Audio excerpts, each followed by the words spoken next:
guys want to introduce Humana? yourself? Marianne and Tezo. That's my Lisa real name. Donnelly? Philip Young. And we have one other who's not here today. So, the way this will work is, the clerk isn't going to be accepting the petition. It's not because you didn't do a lot of work, it's not because you didn't get a lot of signatures or anything like that. It's simply because the state statute doesn't recognize the right of the people to have a referendum under these circumstances. Excuse me, you're saying you're rejecting the petition? We're not really rejecting the petition, there's just no way to file a petition that the law doesn't allow for. Would you come and tell the crowd outside? Sure, happily. Yeah, in fact, you know, I know that everybody went through a lot of work, and I know for some people it's a very emotional issue, and it's a very important issue. So we're not trying to be... It's not emotional, it's financial. Let's be clear. It's also a matter of respect here. Yeah, and I do want to show you respect. I don't want you to have the impression that we By don't respect rejecting what you've them. done. Well, it's the law. It's Tim, not my personal... I don't know if you read Mark Dumas. Dumas's idea about what you said, but that only pertains to municipalities that have been accepted by Greater New Haven and that we have accepted. And what we're rejecting is becoming one of their, whatever, municipality. Constituent municipality. We're not a constituent municipality. So your law is based on constituent municipality, so we aren't one yet. So, So- so I want to show you again. This is the opinion I got. And if you look at this provision right here, it says that notwithstanding the provisions of any special act or charter... All right, that was, of course, the town attorney talking. Who was that? Who was the lady who was challenging him there? That's Mitzi Antezo, and she is one of the 5 petitioners. And one of the petitioners also is Matt Catalano. He's a member of the Stratford Town Council. He didn't vote that night. He was not on hand that night, April 9th, because I guess they scheduled the meeting when he had a conflict. And he's one of the people who's also basically saying that, you know, that this should be sent to a referendum vote as well too. Right. But Mitzi Antezo is there, and of course Henry Bruce, the man in the background with the bald head. Obviously, I don't know. I'll let you deal with Henry on that. Exactly. Yeah, but he basically came in, and of course, if you see, there's some other video we have as well too of him basically saying that he expected this to happen. Now, Melvin, I can see there's some other cameras around. So were other media there kind of covering this? Yeah, I know another newspaper whose name I will not say was there. It's okay, you can You say can it. say it. This okay, is behind the news. okay, We can- okay. we can talk about it. The Connecticut Post, to a Right. publication I do have respect for. The Connecticut Post was there. News 12 was there. I'm not sure about any other outlets, but I know they were definitely there. And of course, obviously, this has been a very well followed case by pretty much most media in town, and this is probably one of those stories that has really kind of gotten a lot of folks' attention. Even if people who actually who are against the referendum, who don't want a referendum to happen, a lot of them are basically have tried to downplay it. Of course, I know Mayor Harkins tried to downplay it. They said, "Oh, it's not a big deal. It's just a core group." I can't say that when you have 6,000 signatures saying that people want to vote. Well, I like it. My favorite line in that video, too, was the gentleman who said, this isn't emotional, this is financial. After the town attorney said, I understand this is emotional. And you understand where he's coming from, too, because there's obviously 6,000 signatures mean a lot of people care. But it is, as most things are, it comes down to money, right? Yes, it does, yeah. And what is? I'm sorry. Were you No, gonna? no, I was just. And what does the mayor say about this? I mean, do they kind of feel this is just an attack against him and it's political? The mayor has said for the longest time that he's basically said that this is a fringe group of the town Democratic Party, who's basically used this issue to try and score political points in an election year, because obviously the town council seats are going to be up this year. And he's basically even called it illegal. He's called it misleading. He said that basically the signatures were unnecessary and that the town council has already taken action. And he's constantly said that this is about moving Stratford forward, because he's saying that the town needs basically to find a way to save money for the ratepayers. It also needs a way to get rid of the $37 million in debt that it incurred from previous upgrades to the water pollution control plant, and this is the best way to do it. So it seems like the next step is that for these petitioners to challenge or appeal, but that the town didn't accept the petitions, which is a tough thing to appeal because the town attorney was very careful in saying that there was no actual action being taken because there was nothing for them to file a referendum for. Exactly. Right? So it's kind of a complicated. So he said, I know later on in your article and in other videos that he wasn't going to get in their way of filing a petition or filing an appeal. But do you know, or do we know yet how that's going to work? From what I understand, that I understand they're probably going to end up taking some level of legal action. The WPCA Stratford Good Answers Group has not said specifically what they plan to do, but they plan on taking. I believe they're going to take some level of legal action to basically contest the decision because their attorneys have basically said, "Listen, we believe Tim Bishop is interpreting the law incorrectly. Stratford is not yet a member of the Greater New Haven WPCA." Therefore, we can still challenge this. We can still overturn this. As a matter of fact, I expect a huge presence at Stratford Town Hall of the same people who were protesting on Tuesday morning and who have been at meeting after meeting basically saying this is not a good deal for the town. Now, Melvin, we should just. Oh, sorry, John. That's okay. Go ahead. I was just going to say we should give you, commend you because you did what sort of a lot of Hersam Acorn reporters have become good at, like balancing a notebook and a camera and filming and taking pictures at the same time. So great job multimedia. on that. Yeah, thank you. Actually, when I shot that video, and I'll basically say the reason why I was probably so shaky and why I may have moved down a little bit is because I actually had my regular still camera in my hands along with my cell phone to shoot the video.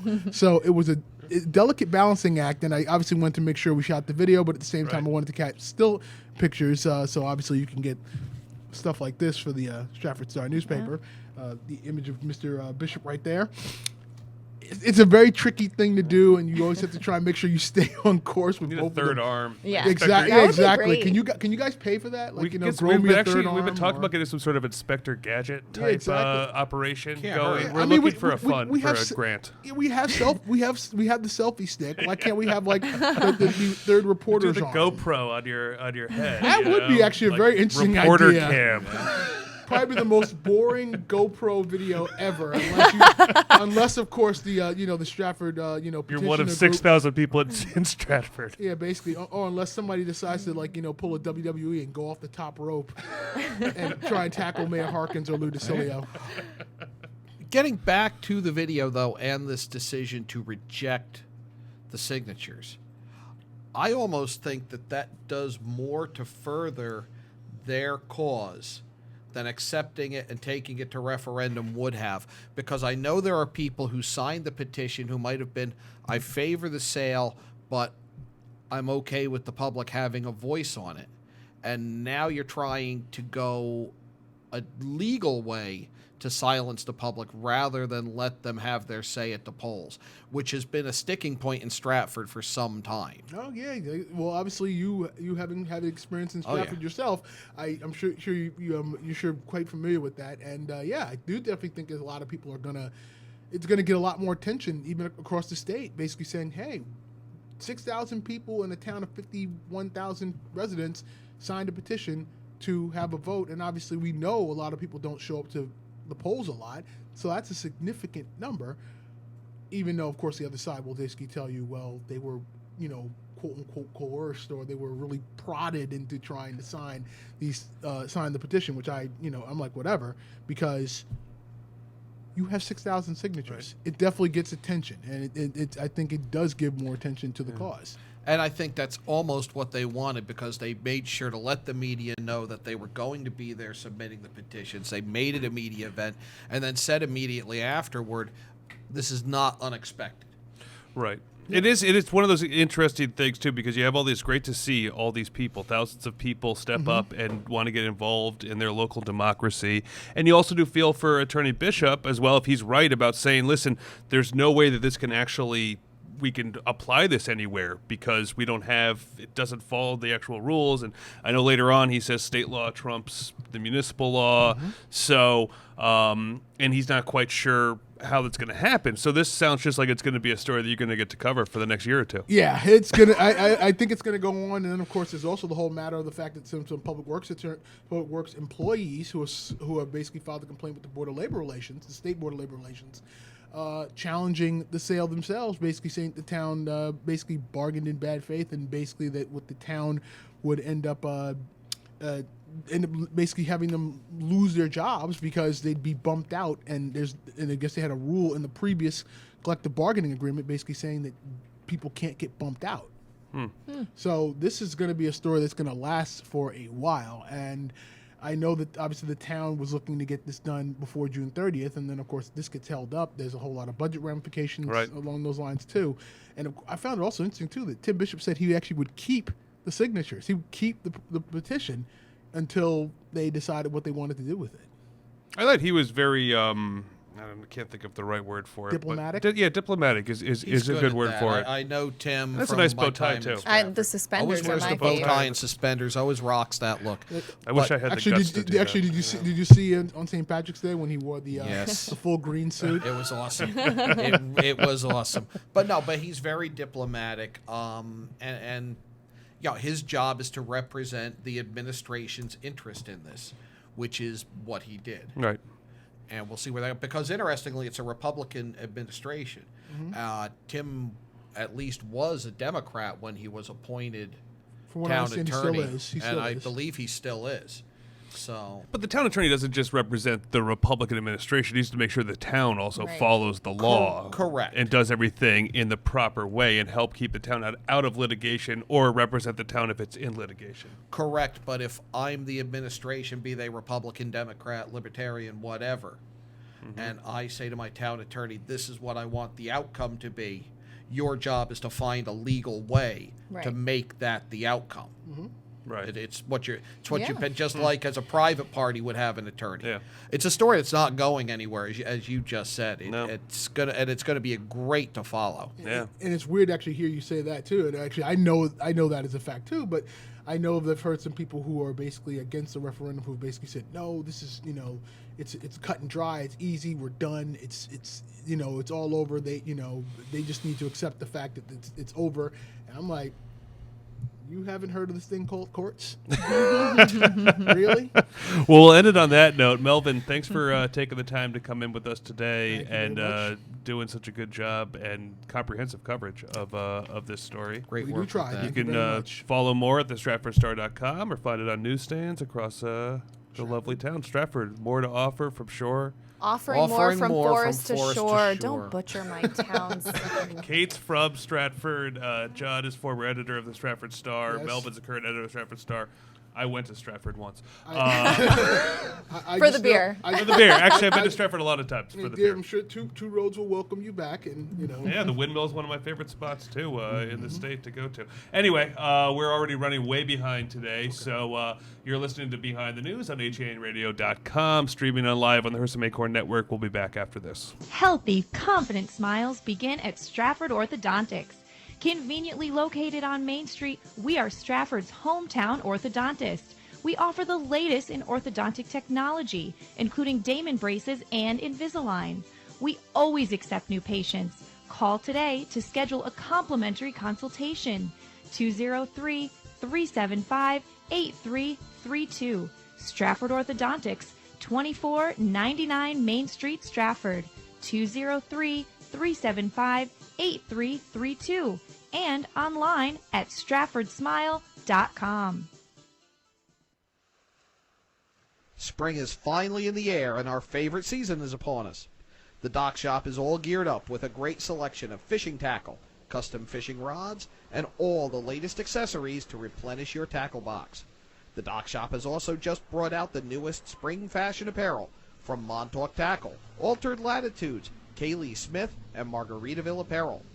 Need some new foul weather gear for those chilly spring mornings?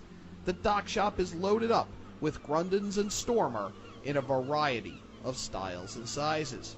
Ladies, we've got you covered as well with spring apparel and the newest designs of coastal jewelry, bags, and accessories. Boater, beach bum, fisherman, or simply love the New England coast, this is a unique place to shop. The Dock Shop, 51 Tokenique Road, Darien, Connecticut. Visit us at dockshop.com. Does advertising on HANradio.com work? Just ask Coastal Orthopedics.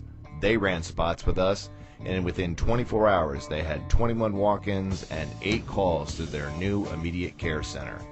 To advertise on HANradio.com, call 203-417-5199 and ask for Marianne Hersam. It's Lots of Characters, specializing in children's birthday parties with your child's favorite characters. When you want to party hardy, when you need to celebrate, call us, we won't be late. We help create lasting memories for you and your child on their special day. Call us at 203-590-1791 or visit our website at lotsofcharacters.org for more information and to see our party packages. Lots of Characters, 203-590-1791 or online at lotsofcharacters.org. Hersam Acorn and HANradio.com. We're back on Behind the News, along with Kate Chaplinsky and John Kovach. I'm Josh Fisher, and right now on the line we have the former Stratford Star, the current New Canaan Advertiser, editor Greg Riley. Hey, Greg. Hi, guys. How are you? It's been a I'm little doing while. pretty Welcome back to Behind the News. Yeah, thanks. Joining us from the next station to heaven, as everyone outside New Canaan loves that nickname. We know that, right? Well, they love it here, too. So every once in a while, I knock them down a peg. Well, some students in New Canaan High School got knocked down a peg, you could say, this spring. You have an interesting story up on ncadvertiser.com today about the high school newspaper. It's Lampoon edition, the April Fool's Day edition. April Fool's, yeah. was pulled before it went out, and they're not going to do superlatives in the yearbook this year. Yes. Tell us a little bit about this story. You know, the behind the news story is that at some event that I was at, an official commented to me, "Have you heard, Greg, that the April Fool's edition was withheld?"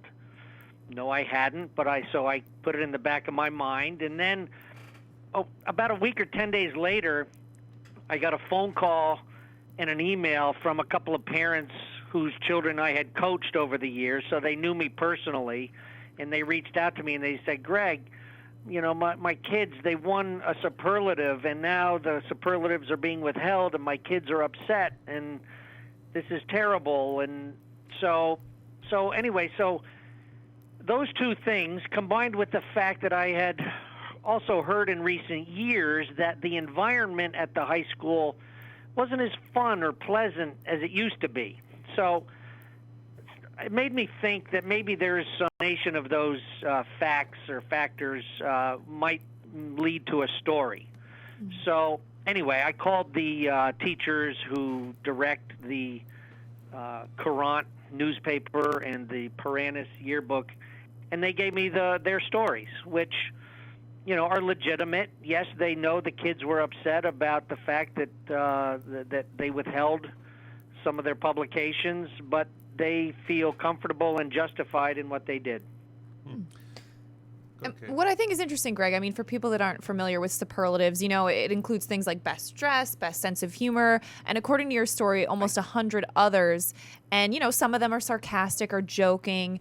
And, you know, I think one staff member said the purpose of the yearbook is to unite the school, but this section was not doing that. And honestly, I could see that. I could understand that if you're left out of it, or maybe if it's kind of if you question the integrity of it, because apparently every year some person claims to have some control over it, you know, and so every year, again, this James Zambrano, the director of the yearbook, said, "Greg, every year some kid would claim to rig it or be able to rig it."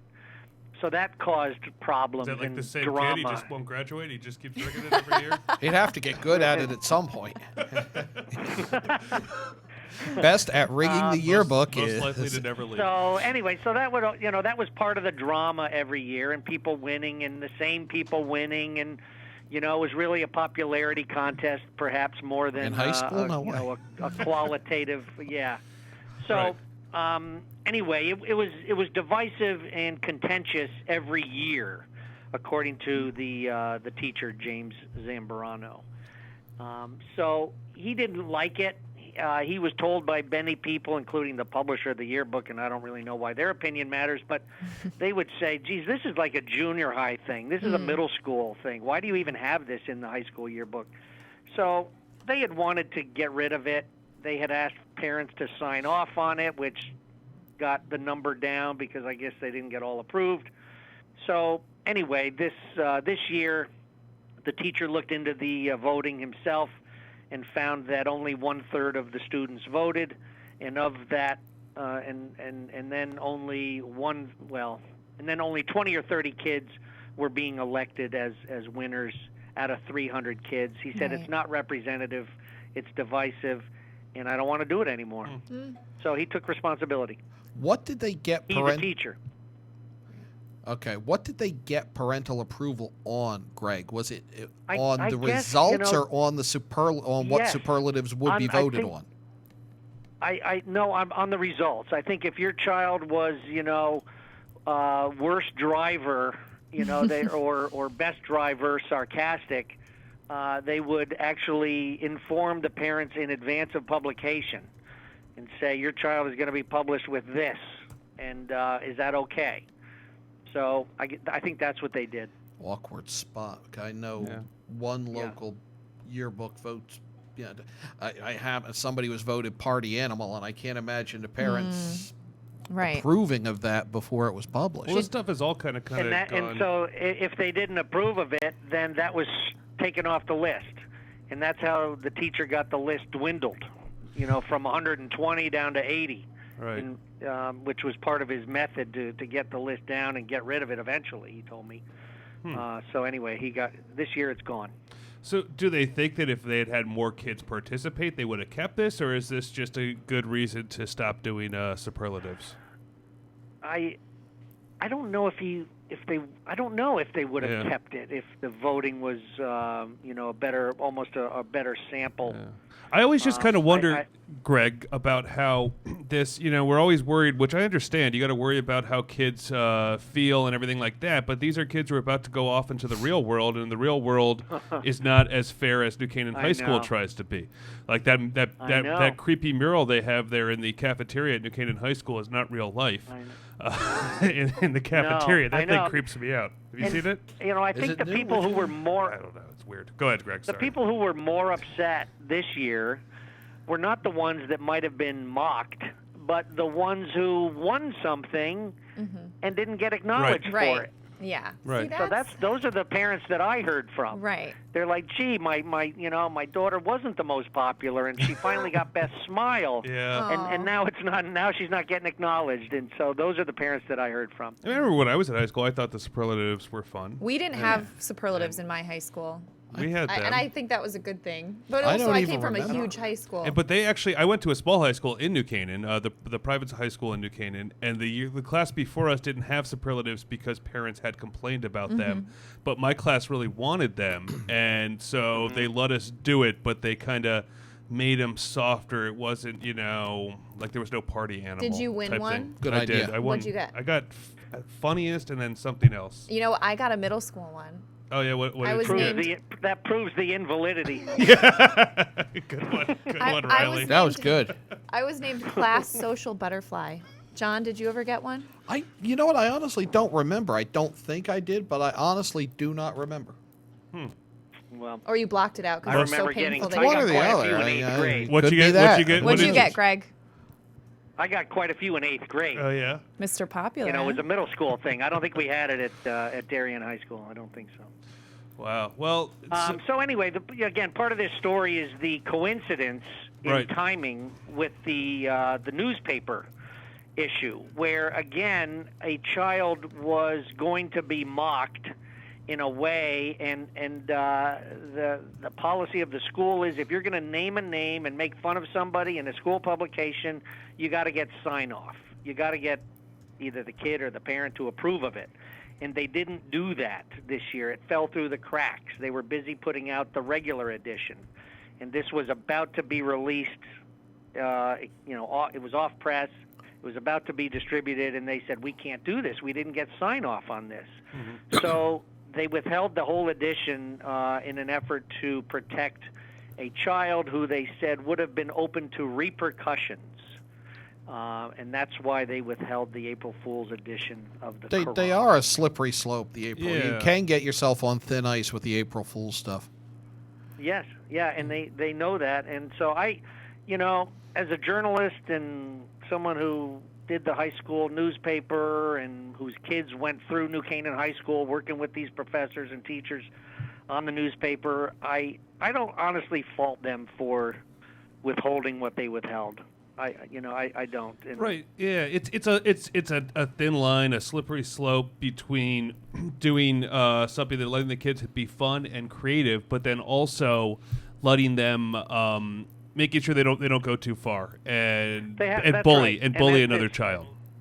And as the teacher McAteer said, the kids will push things as far as they can, and it's up to us adults to sort of let them know where to draw the line.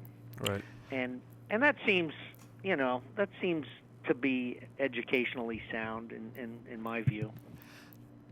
I just reported on the facts, guys. That's what I do. I just reported on, the parents call me up and complain, so I get the story and I go and talk to the people and they told me, the story. So that's it.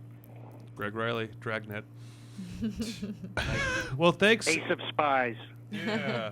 Well, Greg, thanks for your time today, and this is certainly an interesting story. You got some interesting other things coming in there in New Canaan. The parking attendant who's been suspended, and town hall open this week, and now they want to build a almost about $20 million thing at Sachs Middle School and expansion. And the question, I was just on the phone with First Selectman Malazzi when it was my time to call you.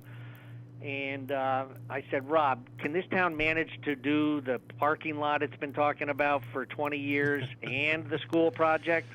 He said yes. Yeah, I think we better have flying cars before that parking lot. The Locust Street you guys know, Avenue is done. Kovach and Fisher were here is this doing the same story I'm doing. The Park Street lot? No, the Locust Avenue lot. Okay. Yeah. Anyway, we are running behind today, Greg. So we'll have to save that for another day. But keep up the good work and have a great weekend. Guys. Thanks, Greg. Cheers. That's Greg Bye. Riley, editor of the New Canaan Advertiser, and we are going to be going back to that office there on VD Street in New Canaan after the minutes. Who knows? Who knows? Merge the two conversations. I think we should actually do superlatives. Yes, we'll do. We'll come back with our superlatives after this. There You're you watching go. Behind the News on HANradio.com. Your child has fallen and broken his arm. You need to see an orthopedist fast. Think Coastal Ortho Express in Norwalk. Don't wait hours in the ER. Save a trip and money by going straight to an orthopedic specialist at Coastal Ortho Express Urgent Care in Norwalk. No appointment necessary. Coastal Ortho Express Urgent Care, 203-845-2070. Open Monday through Saturday in the iPark building at 761 Main Avenue in Norwalk, or call 203-845-2070. Fast. Healthy, confident smiles begin at Stratford Orthodontics. Conveniently located on Main Street, we are Stratford's hometown orthodontist. We offer the latest in orthodontic technology, including Damon braces and Invisalign. We always accept new patients. Call today to schedule a complimentary consultation. 203-375-8332. Stratford Orthodontics, 2499 Main Street, Stratford. 203-375-8332. 8332 or online at stratfordsmile.com. This year, 3,000 Connecticut women will be diagnosed with breast cancer. Hersam Acorn is a proud sponsor of the Komen Connecticut Race for the Cure. Help make an impact in the local fight against breast cancer by joining us on May 9th in Westport at Sherwood Island. With your help, Komen Connecticut invests in local breast cancer programs, helping local women beat breast cancer. Visit KomenCT.org to register, volunteer, or donate today. We race for Connecticut. Why will you race? Hersam Acorn and HANradio.com. Welcome back to Behind the News on HANradio.com. While we wait for Dave Stewart to finish feeding his cat and make it to the phone, we are going to be talking about... Dave was up early this morning because I was IMing with him at about 10 a.m. So obviously, he might be a little tired. It's now about 1:45, and up next is Radio Arts and Leisure 2, audio only on HANradio.com. But let's take a look at our top stories here this week, and one is a big sports story. Yeah, It's a DUI arrest of Ridgefield High School football coach Kevin Callahan, who was arrested in his hometown of Fairfield after he allegedly struck a sign in the middle of the road, then struck a tree. They claim they found an open bottle of vodka in his car. And he's been placed on leave now. And there's another sports story that our third in terms of hits this week chain-wide, and that was the Little League parent being investigated for threatening an umpire. Dave Stewart, who is sports editor of the New Canaan Advertiser, and he's the webmaster for FCAC.net, joining us by phone. And Dave, this is, as sports writers, you're journalists, but it's kind of different territory when the news rears its ugly head in sports, which has been referred to as the toy store of newspapers. That's right. It is like mostly candy, to be honest. That's an accurate analysis. It does make it difficult because in a lot of cases, not only are you used to covering kind of lighter fare, so to speak, but also too a lot of these people you've worked with for years and years. I've worked in New Canaan for a long time. I've known Lou for almost 20 years. Lou Marinelli, the football coach here, and so you have your journalism side, but you also have a friendship side. You can't help but develop friendships with some of these people. So it does make it difficult when you see something like that happen to cover it, because contrary to popular belief, journalists are people too. So we have friends and sports editors. Yeah, exactly. It is though an interesting thing, Dave, because mostly with sports you're covering the good news, and even if a team is not that good that you cover, you're still celebrating the student athletes who are going out there and playing. But then when a coach such as Coach Callahan in Ridgefield gets this DUI, that puts the sports department at our Ridgefield paper in a little bit of a more sticky predicament, because Tim Murphy, the sports editor up there, is generally just talks to Coach Callahan about sports, about football, not about and even if it's another reporter, which it is in Ridgefield, it wasn't Tim who wrote the story about his arrest. I believe it was Anthony Spinelli, the new reporter at the Press, who did. In our experience, what do the subjects of these things remember? They remember the bad press they got. They don't remember that nice feature story or that nice column you wrote about them. Exactly. Right? So have you had experiences like that where maybe, an editor or a reporter has made things harder for you to cover a story? I've had that happen with, I remember going way back in the day when they were building Dunning Field, and our editor at the time, prior to John Kovach, had basically written some very negative editorials about Dunning Field, about the lights being at the field and how it was inappropriate for a high school to have turf and have a stadium like that. And it did make my job difficult, because I was trying to present what the plans were, what the financials were, and everything, and be pretty straightforward about it without taking a side. Wow, I love this stadium, or I don't think it should be there. And the editorials, it was consistent from week to week. There were a lot of negative things there. So it did put a lot of strain on my relationship with the athletic department at the time. Vinny Ivino was the athletic director at the time, and it did create some issues there. Luckily, we were able to work all that stuff out, and and things returned to normal eventually. And Dunning Field's now like a landmark in New Canaan. But that's a really big instance of where it developed in some trouble for me, because at the time, even trying to get information after a few of those editorials, it became even more and more difficult to actually investigate what was going on, because people were more tight-lipped and just either wouldn't return phone calls. Not so much guys like Vin, but people who were not used to dealing with the paper. They just didn't want to deal with the paper at all. Vin Iovino, the former athletic director at New Canaan High School. So, Dave, do you think that sometimes sports editors feel the brunt because they're out in the field, no pun intended, more during these times, and it might be the news side of the paper that is pursuing a particularly negative story, and you're there to cover the kids' athletic achievements and the results.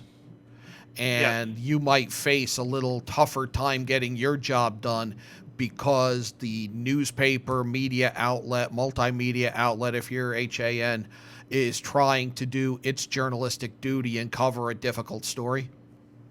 It can, because you are kind of the face of the paper at that point. I think it depends on the relationship you've developed over time too. If you have a long-term relationship with somebody, like I do with, say, Lou or say a Bo Hickey or people like that, if you've developed a good relationship with them and the paper's had a good relationship with them, I think it gets you some slack in that area. If it's somebody who's fairly new, if it's somebody who you don't know that well or you haven't had a great relationship with, then you definitely become the face of the paper, and it becomes a kind of kill the messenger type of thing, so it can hurt your ability to cover the team accurately and cover the and get information. Right. And that translates to what we do as well. Just as news reporters, we cover a lot of good news, and then one time when you have to write that story that doesn't make somebody look so good, you might get a cold shoulder for a while. Oh, yeah. I'm still getting a few cold shoulders right now. You're almost constantly in a state of damage control, and I'm not sure the average citizen realizes that. It is. Go ahead. Sorry, Dave. I'm sorry. No, you go ahead. I was just going to say, it's so interesting, I think, as a reporter, after you've had to, maybe write some unpleasant things about people, then to walk into a meeting room and know that there's a bunch of people in there that are probably glaring at you, but also, and many times pretending to be nice. The laser beams are shooting out of the eyes. Do you like it when that happens, or does it bother you? It tends to bother. Not anymore. I've grown a thicker skin. It used to really, bother me, or you'd be like a little anxious about going to that meeting, but then you get over it. No, of course. Yeah, I think the anxiety probably almost never goes away. But then there's also something to be said about, at least they're reading. Exactly. Right. Right. Does it bother you? I think think it also comes down to whether you think you were doing the right thing to begin with. If you know you did the right thing, right, and you presented the facts the way they were, and it was a story, then if people were upset about it, well, then people are upset about the story. Again, I use the term "kill the messenger," but you're just presenting the facts. No, if you're doing it accurately and. That's the bottom line. No, that's a good point. I've made mistakes before that then led to something being wrong in the paper, and then I feel awful about that. That's the worst feeling. That's the worst. I hope people know how awful we feel about that. To face the person who's most affected by that. And there's a difference, though, when you actually do something that you feel like you did a good job journalistically, and you did the right thing, and someone being upset with you for that. I always think, kind of get over it, man. Like, it's right. This isn't the high school newspaper. Yeah, that's I feel bad if I had an extra stroke. I feel bad if I had an extra stroke to somebody's golf score. So, right. Those little things. It's a lot of numbers. Right. Yeah. But that's if I did my job right, it doesn't bother me. When it really bothers me, and I know I've seen it in places, and then you find out it is when it's based on people putting words in your mouth or spreading total untruth. Oh, he said this. Right. Well, in actuality, I didn't. But that kind of always happens, and it's also, and those are things that's tough to control, and it is hard at first to learn how to, you can't also control the rumors going on about maybe the paper or who you're in with, and people I always tell these people it's like we have agendas. It's like man, I don't care at all. Mac, that's the thing. Mac Reed, I used to work at the Ridgefield Press, and Mac Reed once said, all these people that think we have these agendas and we write these stories. He's like, it's because if they had a newspaper, that's what they'd do. Yeah, that's a good so point. they're thinking that you we don't have must be time just to do like it. them. We don't have the No, time to do it. I always tell not them the conspiracy theorists are the ones who have time. Right. And just and the other thing, if you don't take my side, you're biased against me. If you let my opponent have something to say, you are against me. Right. Really? That makes sense. Yeah. If that makes sense in your mind, you probably shouldn't vote. Yeah. Well, Go the ahead. the other side of it too is if you take the recent the football schedule story, without going into all the details of that, you have two separate sides that, in my case, I had two separate sides that I know both of them very well, and I know both of them mean well and want to work in the right direction, but they're in conflict with each other. So it makes for an interesting story, but it puts you in a difficult spot, like who's right, who's wrong, are either of them wrong, and that does put you in a difficult spot because as a sports reporter, I know all these guys involved on both sides of the story. So it does make it difficult to kind of piece everything together. Although in that case, you can get them to kind of talk to you and present you things. So it does help in that regard. Well, that is, and also, and that comes back to that trust that we kind of touched on, where if your source trusts you and you've been covering them for a long time and they know that maybe this story's not going to meet what they want, but they can still trust you to handle it properly, and that's important. And I know that we work with a lot of journalists who have that integrity and that trust from their sources. There's a reason why I have a lot of people like you, Dave, who've been covering New Canaan now for almost 2 decades. Yeah, well, I like I said before, I've talked to Lou Marinelli hundreds and hundreds of times, so I have a trust with him. And I know he said to me in the past one time, I probably shouldn't talk to the media, but I guess you're okay. So, I know, I love when someone says that. Yeah. But, I've known him for a long time, so there is a trust factor there. And you do kind of weigh things. You have to balance things out, too. You have to say, well, how big a story is this? Can I move ahead with it right away? And also, in the long run, if I jump the gun on something, is there a chance that this could come back and haunt me on several levels? So you kind of want to make sure you have, you cross the T's and dot the I's on those things and make sure everything's accurate before you move ahead with it, and that you're not betraying somebody's trust. Right. I mean, things could be worse. You could be like that Little League umpire in Wilton last week who was threatened to be punched in the face by an irate parent. This is true. Being a Little League umpire, it's something that I did when I was in high school, is one of the most thankless jobs in the world. I think I got paid maybe about $10 a game and got to get yelled at by my mom's friends. All of those young kids at any of the games, basketball, soccer, I just see them get parents yelled are at. so insane, and it's and usually they don't know the rules. That's generally what happens. It's I mean, I don't know. Or they think you have an agenda. Of course. Yeah. Because you want that Little League team The to best win. part about when I was a Ridgefield Little League umpire was the free hamburger you got after the game. That was why I was there. I was in it for the hamburgers. That and the fact that you wanted Sal's Pizza to be Bill's service station. We're going to have to start to wrap things up here on let's this do it. Friday edition of Behind the News. All right, Dave, thanks so much for joining us and talking about this. Really interesting stuff. Thank you. It's been a lot of fun. All right, great. Well, guys, Well, we wrapping up? We looking I at guess any more top stories? I guess none of us want to do it. I don't know. Well, It's you've so got, tough to leave you've got being stuck breaking between news. you two. Well, there's that. But Well, we've I just got- thought the Operation Juicebox story this week was so interesting because that Newtown police sergeant was arrested in that. And a Newtown police dispatcher. Well, he wasn't a policeman, but it was a dispatcher there. Civilian employee. Civilian employee. That's I was looking for the word civilian. Thank you.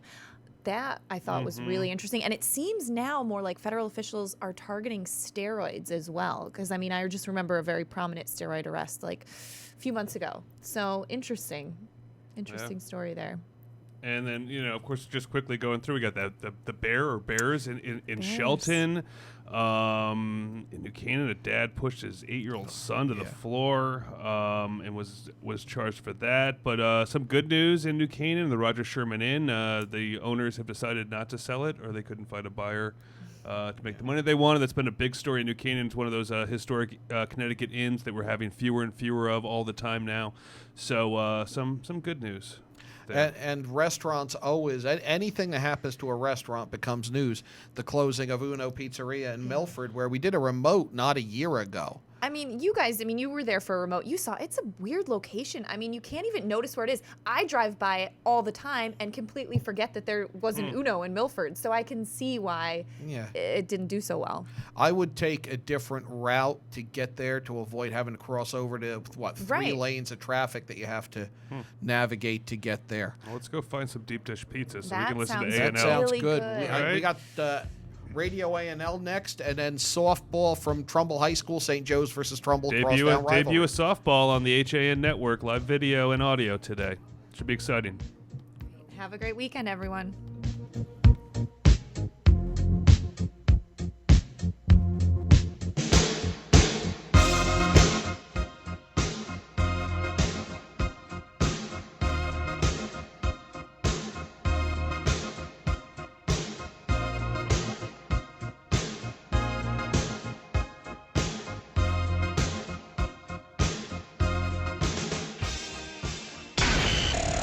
Hersam Acorn and HANradio.com.